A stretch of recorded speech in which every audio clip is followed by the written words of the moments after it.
Good morning. Can you Good hear morning. me? Yep, can you hear me? We can hear you perfectly. Fantastic.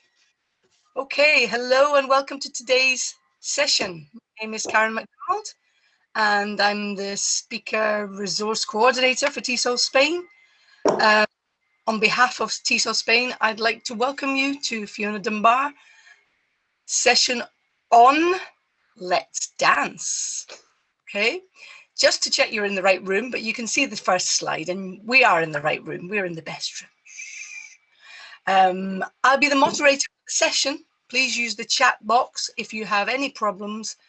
And can I ask you to name yourselves correctly in the Zoom or especially if you need homologación. And if you do need homologación, you need to answer some questions in the chat box as well, just to prove you've been here for the whole session, for the ministry. Okay. If your cameras are off now, but Fiona wants you to interact and she wants to see your faces. Yeah. But I must remind you that the whole of the session is being recorded and the whole session will be available up to 6 months for TESOL-SPAIN members. Okay, so if you don't want to appear, just keep your camera switched off at all times. Okay, I think that's it. I'd just like to welcome Fiona again. She's been a regular speaker at TESOL-SPAIN. She's been teaching for over 25 and she's the director of ELI in Malaga. Her main interests at the moment are motivating both, motivating students and teachers alike. So what better way to start off a Sunday morning than with Fiona Let's Dance. I'll hand over to you, Fiona. Thank you, Karen. Thank you. I'm very excited to be here. As Karen says, I've been a regular speaker at TESOL for a long time now, and it's an absolute favourite date in my diary every year, and I'm so excited that we've managed to be here in this new venue. We haven't been to this one before, so this is fun. And as Karen said, if you would like to put your camera on, then that would be super, because otherwise I feel a bit like I'm talking to myself. But there's no pressure, and just to be clear, nobody will be obliged to dance on a camera. My camera doesn't work. Okay. And I think, as Karen mentioned, if you keep the microphones off, then that would help as well. So we're going to start off just with a moment to think about how you're feeling right now. So if you just have a look at these options, and if you would like to think about how are you feeling right now this minute. There are a couple of possibilities. If you like, you could show me on your camera by showing me the face, or you could just think about it and know it yourself inside. But how are you feeling? I would say that I am feeling kind of probably like number 4 along the top, which is quite difficult to show. Is that like that sort of? But that's how I'm feeling this morning. Quite excited about all of these things happening today, so that's good.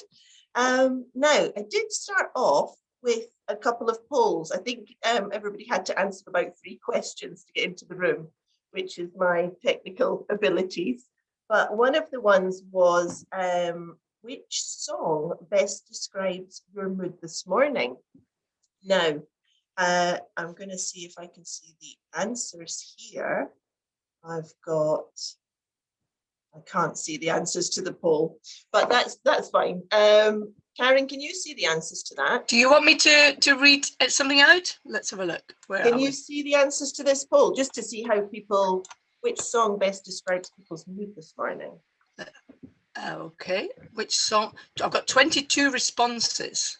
Right. Do you want to? Don't tell me them all, but is there one that's more popular? It's loading. Hang on. The most popular is "I'm in the mood for dancing." I'm in the mood for dancing. Hooray! What a great start to the day. Super.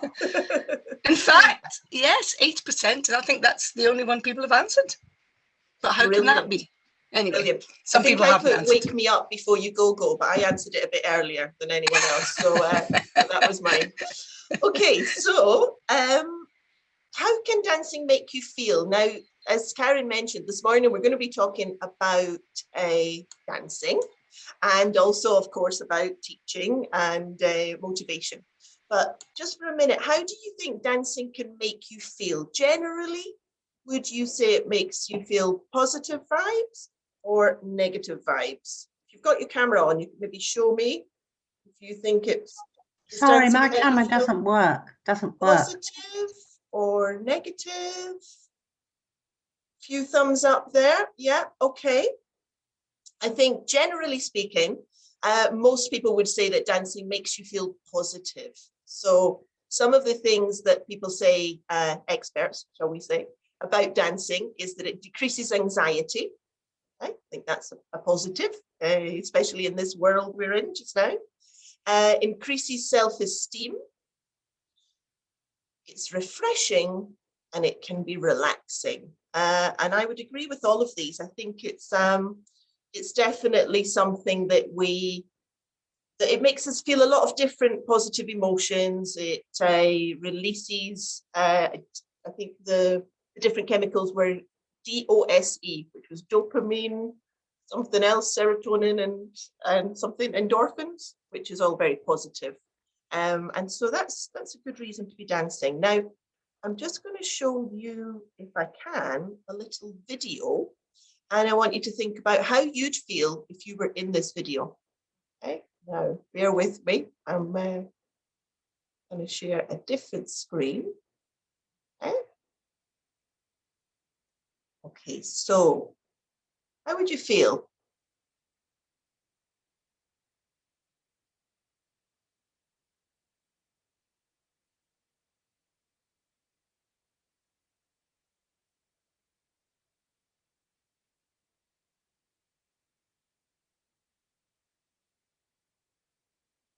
Hoping you can hear it. I think so.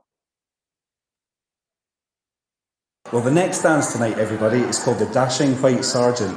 For this dance, you're going to need groups of 3. So why don't you go off and get yourself that extra partner just now, and then we'll be back to do the dance. Dashing White Sergeant, groups of 3. Come on, good lads. Come on.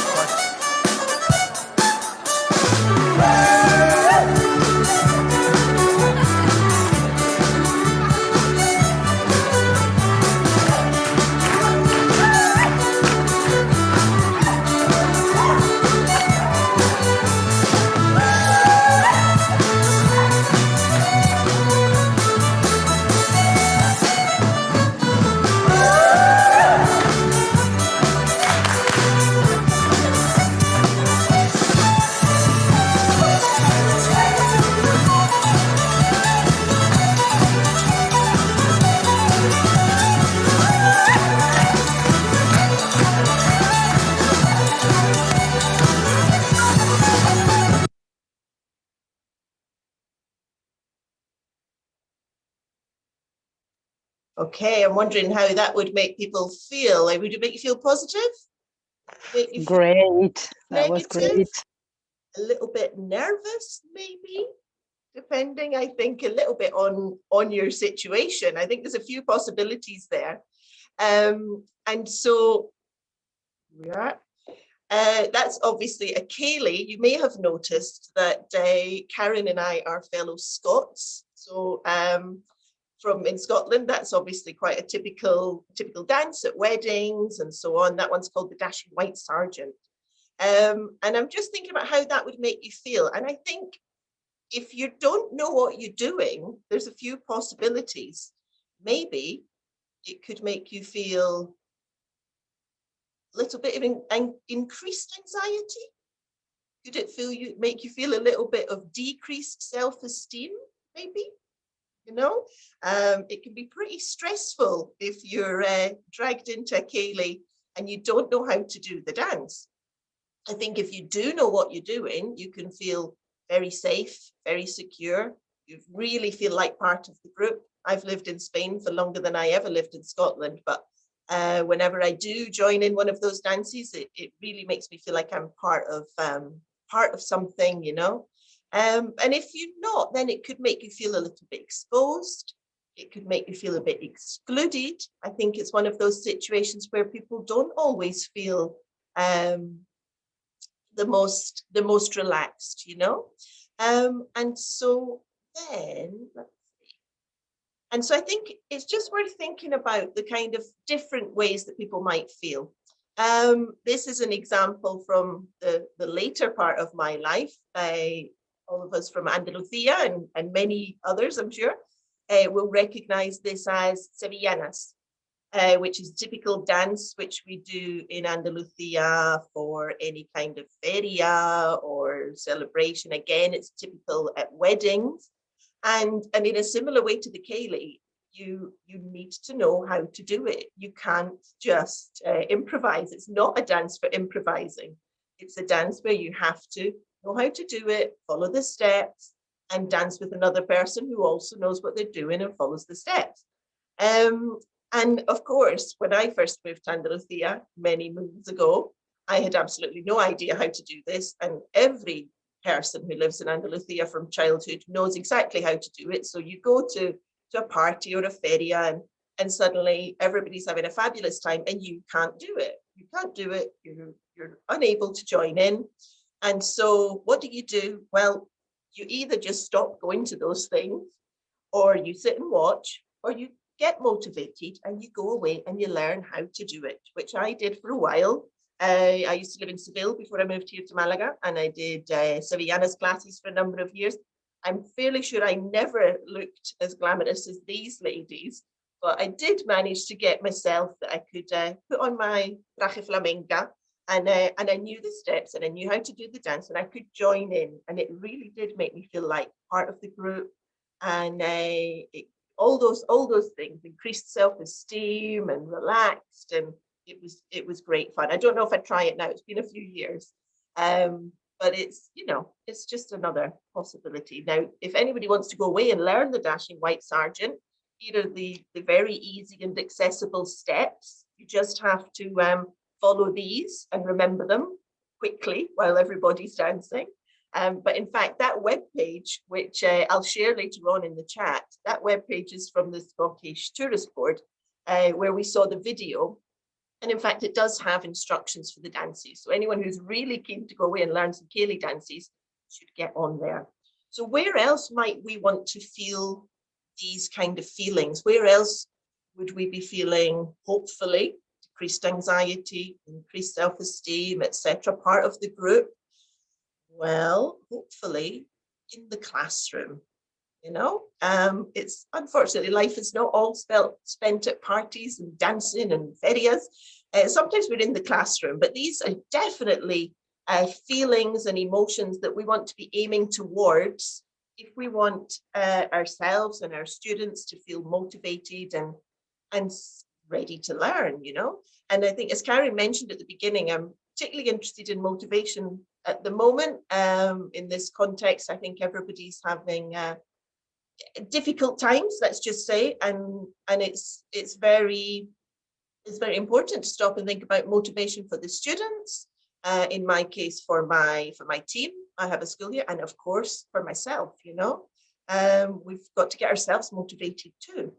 So that's what we're going to be looking at here. That's what we're going to be talking about.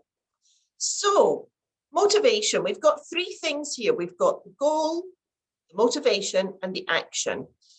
Which do you think comes first? If you were to put these together onto the arrow, what would you say comes first out of goal, motivation, and action?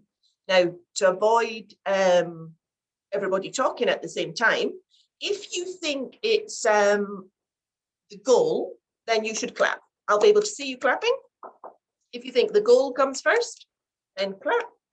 If you think motivation comes first, click your fingers. And if you think action comes first, whistle. Okay, let me see. What do you think? What comes first? Let me see. I've got some clicking there. We've got quite a few clicks. quite a few clicks. I've got a couple of people not too sure. Okay. Can't whistle. It's a bit difficult to whistle, but you look like you're whistling. There we go. Okay, so I think, people would excuse say, me, I think it depends if you're defining the goal as the end goal, as reaching the goal, or at the beginning defining the goal. Okay. That's right. Yeah, I think it does depend on a lot of different things. And what I was going to say was many people would think, I think here that you need to be motivated, then you take the action, then you reach the goal. That's the kind of typical pattern that people would expect. But in fact, it's very much, as this person's just said, it's very much a cycle that everything is dependent on everything else, you know? So if you get motivated, you take action, you move towards your goal. When you reach your goal, you become more motivated. It's an ongoing cycle. And so I think we do need to kind of remember it's not some magic like, okay, let's motivate everyone and then they'll go off and they'll all suddenly pass the B2. But it is a really important part of the cycle. We can't just be focusing all the time on the goal and focusing on the action. We need to be thinking about what else is there. And I think it's true that although motivation doesn't come first, there's definitely, this is a kind of time scale. And it's quite clearly proven that you need more motivation to start something than once you've started, as a general rule. Not always, you know, sometimes we need motivation to finish. It seems easy to start, but often a lot of the friction and a lot of the difficulties come at the beginning of doing something, you know. So even, for example, when I was preparing this session, you know, I sort of like thought about it months ago and I thought, oh yeah, great, I'll do that. And then I kept thinking, oh, I need to start that. I need to actually create my PowerPoint, write things down. And then, you know, as I finished it off, shall we say last week, shall we say last night, whatever, as I finished it off, then, you know, the motivation was there. And I was thinking, this is fabulous. I love this stuff, you know, why did I not start sooner? And so I think, you know, getting started is often the difficult bit in anything that we want to do. So that was one of my questions for you when you came into the room was, how did you start your day today? Now, I don't know if anybody's answered it. But we can have a look after. I think if I'm right, the polls and the Q&A are all available later on to go back and have a look at. And so we can go back and see if you want to tell me how your day started, then you can do so, you know. But I think it's important to think for ourselves. As I said, one of the things we need to do is to motivate ourselves. And you know, it's winter. It's everybody's in different stages of lockdown. It's not always the easiest time to get up and get started.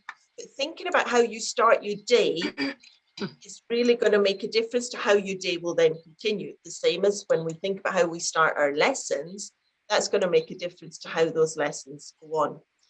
Now, we're just going to do a little short 1 minute meditation. Now, I don't know if you're a fan of meditation. It's okay if you're not, it's only a minute. And if you are, then I hope you'll enjoy it. And so let me get this video. So it's 1 minute long. And what we're going to do is just follow the instructions on the video. Okay. So.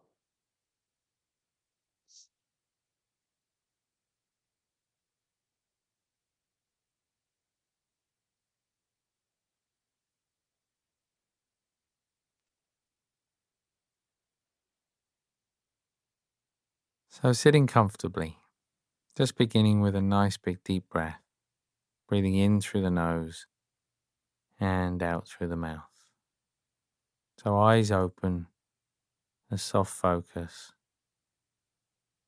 As you breathe out, you can allow the breath to return to its natural rhythm. But just keep the eyes open for a moment. Just focusing in on one particular object within your field of vision. Not staring at it too intently, still aware of the space around you. But just gently focusing on that one object. And then just slowly zooming back out again as you blink a few times with the eyes.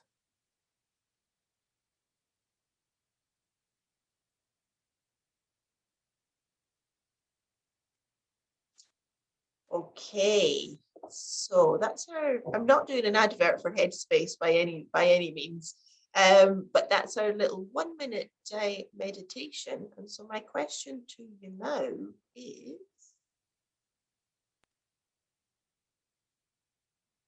how are you feeling now? Do you feel the same as you did at the beginning of the lesson? Sorry, the beginning of the session? Or do you feel a little bit different? Just notice if there's any change to how you're feeling there. Okay. Now I quite often do these things at the beginning of class with my students, or sometimes in the middle also. I've got here in my school, we teach, as in most language academies, we teach from 3 years old up to adults. And it's the kind of thing that works with pretty much everyone, just as a break to stop and to focus. Now, it might not necessarily make us all feel super zen and super fantastic and amazing, but it does often have a really positive effect, I think, on the feeling in the room. If people have come in, a lot of my teenagers in particular feel like this when they arrive in the classroom, whether they're arriving, we've over the year with different restrictions, we've had online classes, hybrid classes, face-to-face classes, coming and going, and wherever they are, I think many of my students feel a bit like this, and the teachers feel like this, and I often feel like this as well. And I think just to stop for a moment, it only takes a minute, stop, think about how you're feeling, think about something else, do a little relaxing activity. For me, I like these meditations, I like the little 1 minute, 5 minute meditations, but if not, just a minute of looking out the window, a minute of walking around the room. Anything which breaks and changes the focus is going to help to not feel quite so much like this as we're going through our day, you know. So I'm going to think for a minute about yesterday, and I want you to think about your day yesterday. What did you do? Were you attending the TESOL conference in the morning? Or did you have other things to do? What did you do in the afternoon, the evening? What did you do last night? And I want you to think of a part of the day that you enjoyed, and think of 15 minutes that you really enjoyed. What were the best 15 minutes of your day yesterday? Now, if you think about it for a minute, if you want to put something into the chat to tell us what was your highlight, then you can do so. And if not, just think about it yourself for a minute.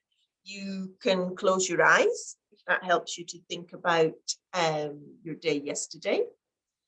Think about who you were with.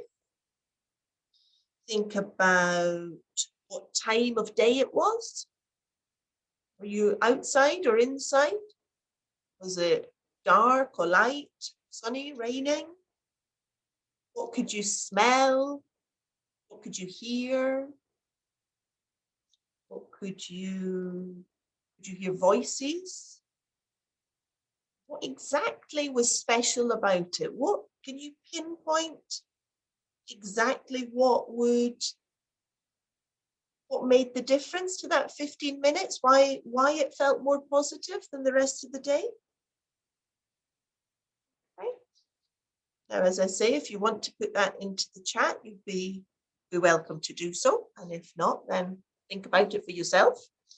And usually if I do this with my students, which again, I often start the lesson with talking about the highlight, the most positive thing that's happened today, or yesterday, or over the weekend, depending.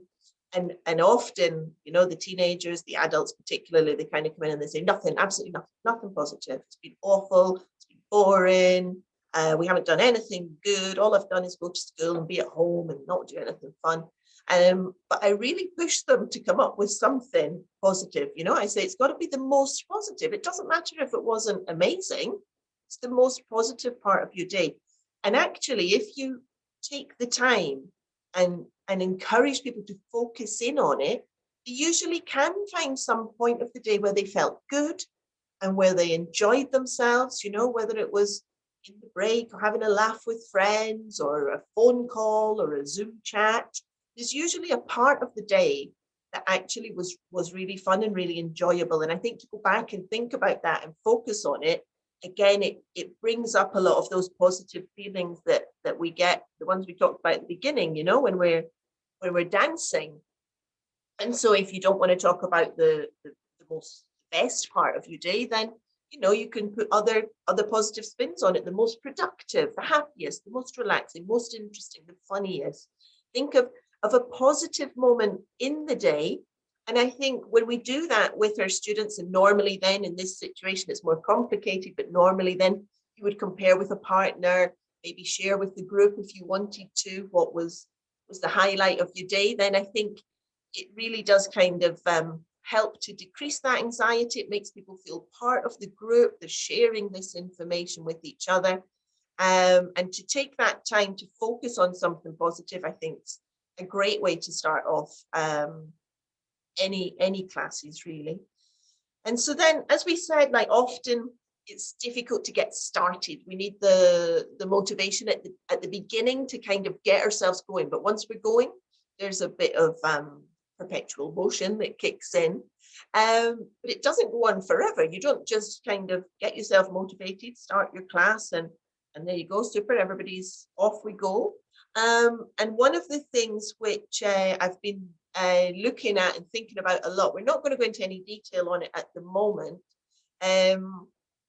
is the concept of flow. Now, you may have heard of this concept. I know that Kerry Jones did a session about flow a couple of years ago at TESOL, which was great. And I'm not really going to attempt to pronounce the guy's name, although somebody did give me a little trick for it, which was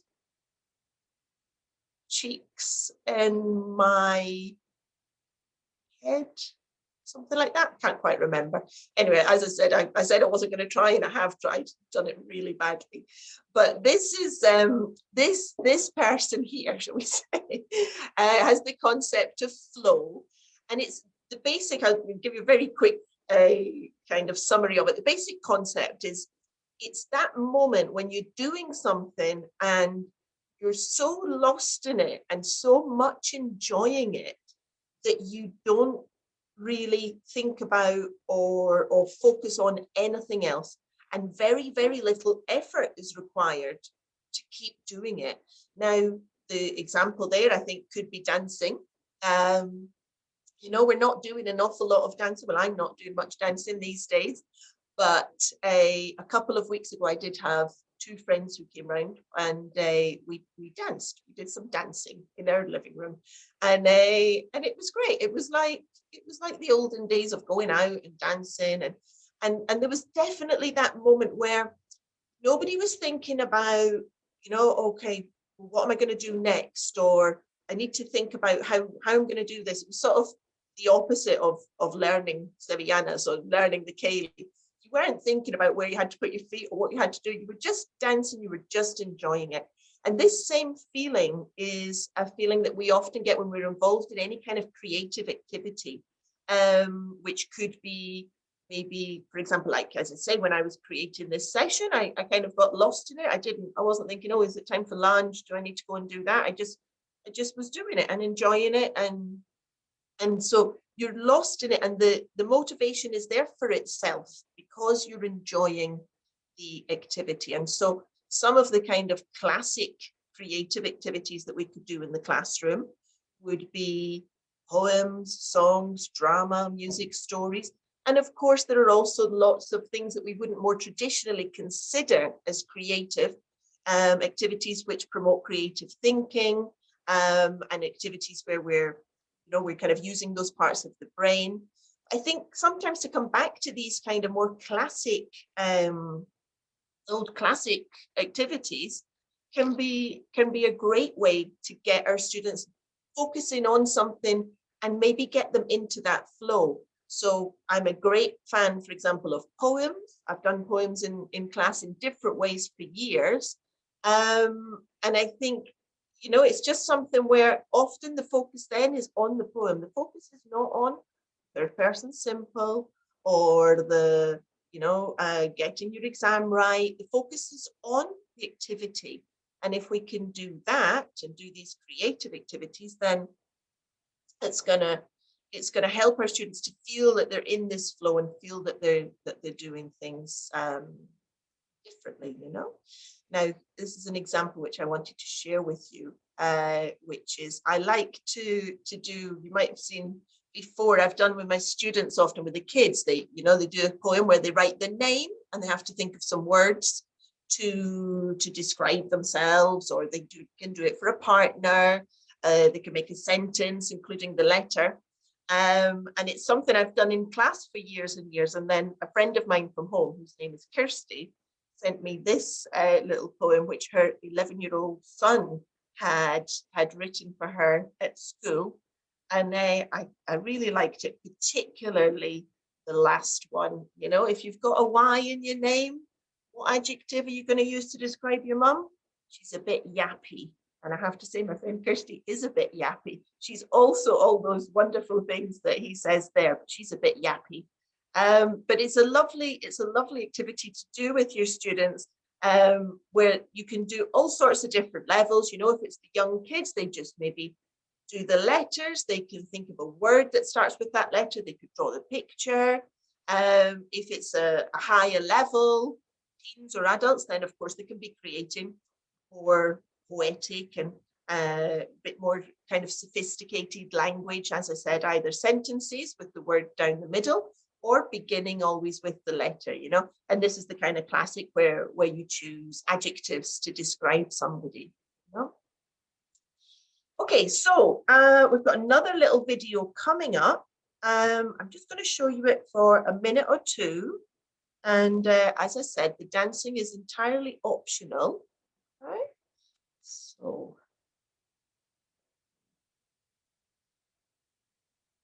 Okay.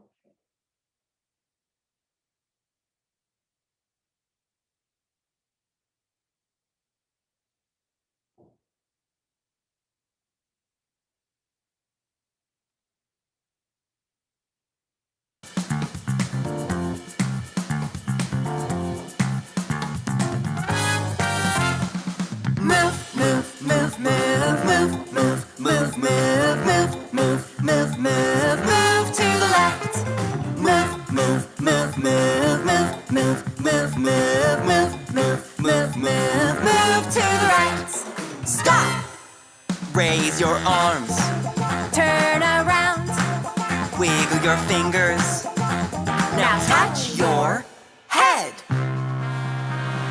Move, move, move, move, move, move, move, move, move, move, move, move, move to the left. Move, move, move, move, move, move, move, move, move, move, move, move, move to the right. Stop. Raise your arms. Turn around. Wiggle your fingers. Now touch your toes.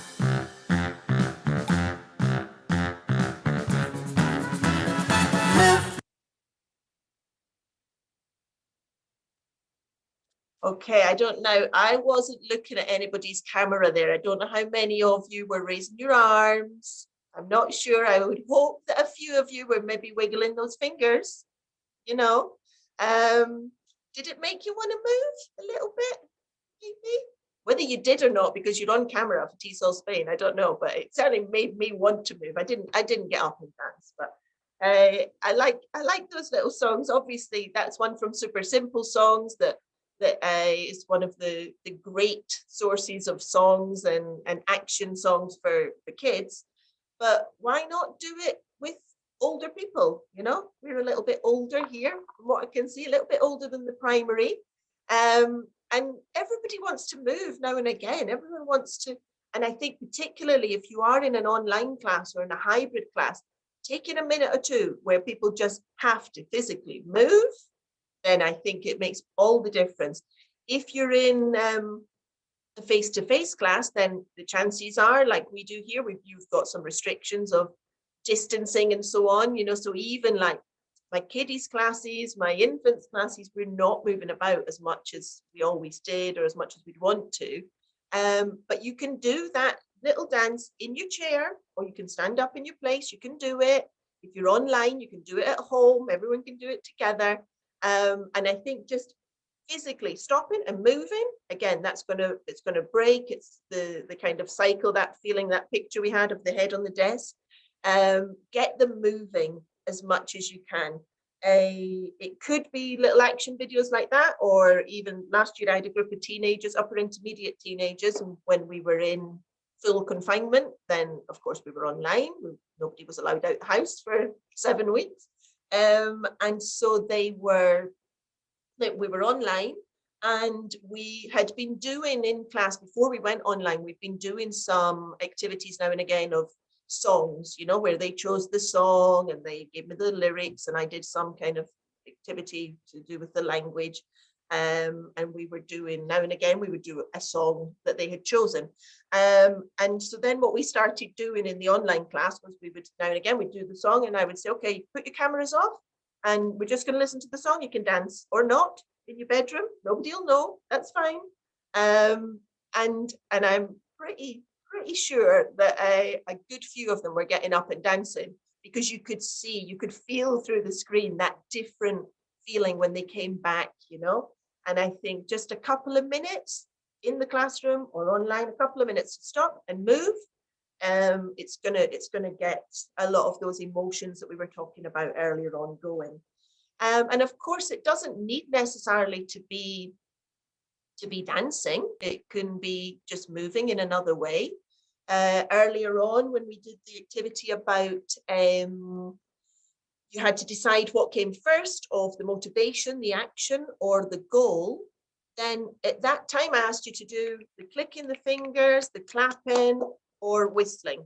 And that's something I've been doing a lot with my students. If we do, for example, true or false, or what's the answer to the question? Is it A, B, or C? Then getting them to move to show me the answer, you know, so we've got A or B, which is always a bit complicated depending on the group. C, no, or they're doing true, false, and the physical movement, you can feel the energy changing in the room, you know, it really does make a difference. So thinking about those little moments, those little ways that you can get movement into the lesson, I think makes all the difference, you know. Now I've got another few activities here, just different things that we've been doing to increase motivation, and one of them is diaries, writing diaries. I think, again, at the beginning, we talked about how we were feeling. We looked at the picture with the green little faces and said whether we were feeling happy or a bit confused or a bit tired. And I think, as we know, keeping any sort of a journal, keeping any sort of a diary is generally good for kind of mental well-being and being in touch with your feelings and so on. And so I've been doing with my students, some of the adult classes, we've been doing a diary where they just keep a diary. We talk about, for example, I usually give them an optional activity to do. So they can either write about the day, say what they've been doing, or they can write about what we did earlier on, the 15 minutes that they felt best yesterday, and maybe use some of the adjectives, use some of that. And I give them the option of either doing the physical diary, or some of them prefer to do a video diary. And so they're building up using their mobile phones. They take a little video of themselves telling me about the day, or telling me about their 15 minutes. And they're building that up into a diary. We use Google Classroom with the students, so they send it to me through there. They send either their video or their written text. and it comes back and forth. And I think, you know, again, it's a personal contact. It's a two-person dance. This one, it's not a group dance. And it's a moment for them to actually communicate with me and for me to communicate back with them about how things are going, about how they're feeling. And I think it's, you know, if you don't use diaries in class, I think it's a great, not just from the language perspective, we tend to kind of go, okay, let's all use the past simple and write about things in the past simple. But thinking about messages, thinking about the communication that can be back and forth with the diary, I think it's got lots of possibilities there, you know. Now, many of you will have seen before, if you've seen any of my sessions, my little books. One of my favorite things ever, when we make a little book and we do things with the book.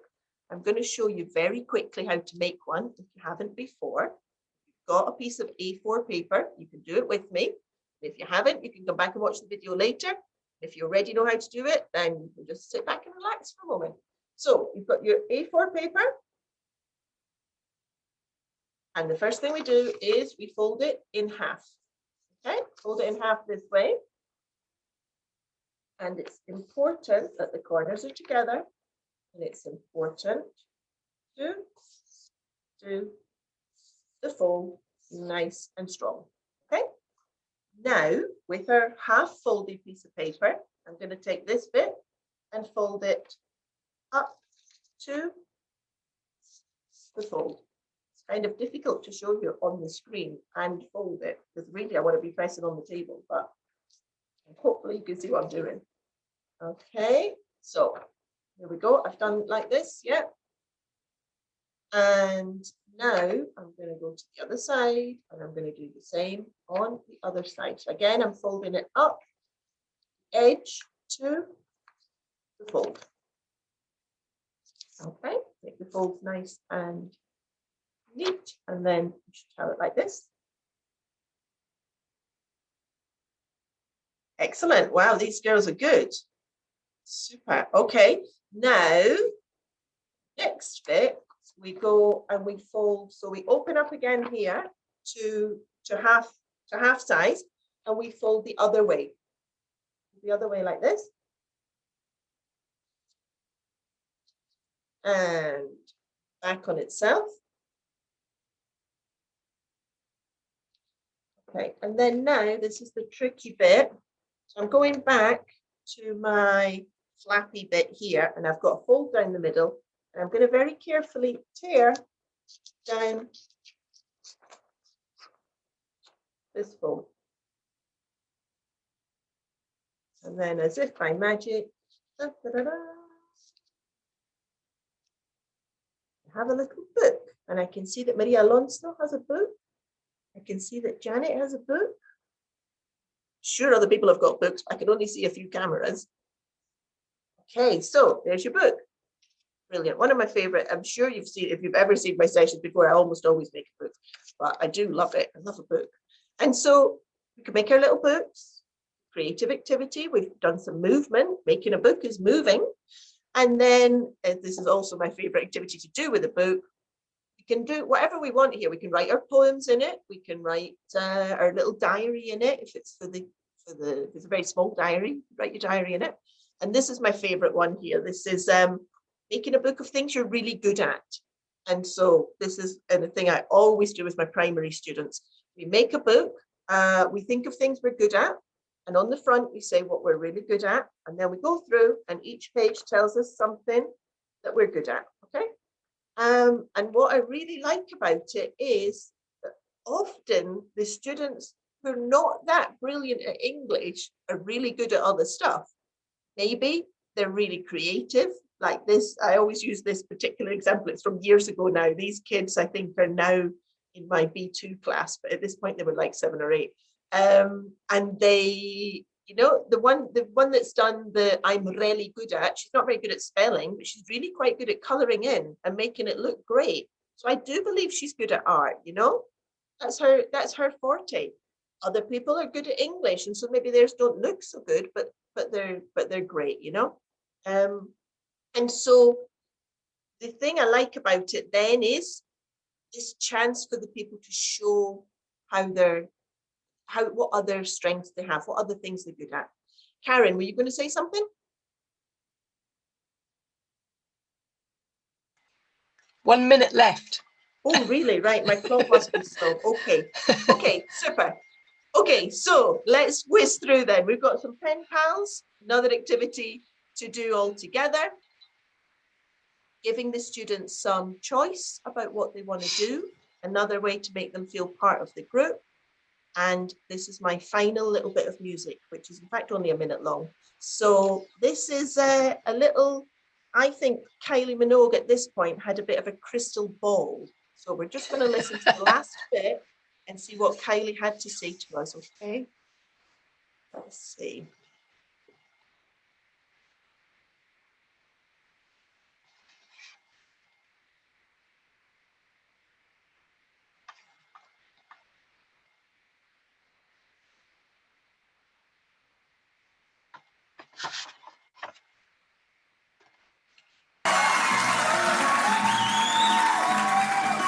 No one wants to stay at home, nobody wants to be alone. When you come knocking, I'll be at your door.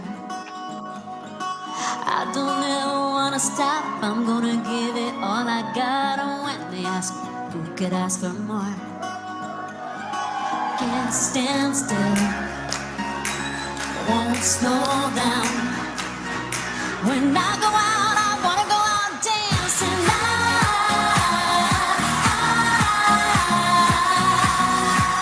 When I go out, I wanna go out dancing.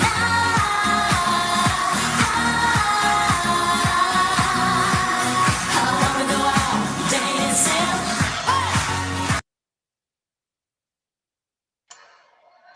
Okay, we'll let Kylie finish us there with wanting to go out dancing. And I want to go out dancing. One of these days we'll go. Okay, so thank you very much. If you've got any questions or anything, do put them in the questions and answers or chat after, and feel free to contact me. Thank you very much, Fiona. We do all want to feel like going out and dancing, but we shouldn't because there's plenty more sessions going on. But you can take a break and go and dance, have a coffee or a cup of tea, something like that. The next session will be at 11:15, so we've got time to dance around our kitchens or living rooms or whatever, wherever we are. And hopefully we will see each other again at a TESOL face-to-face conference soon, and we can go out dancing on the Saturday night or whenever. Yeah, but thank you so much, Fiona. I think that's been a great start to our second online conference, for the first online conference of TESOL-SPAIN. And like, as I say, we look forward very much to seeing you all again soon. Okay, thanks again, Fiona. Thanks Bye. to everyone. Have a great day. Bye.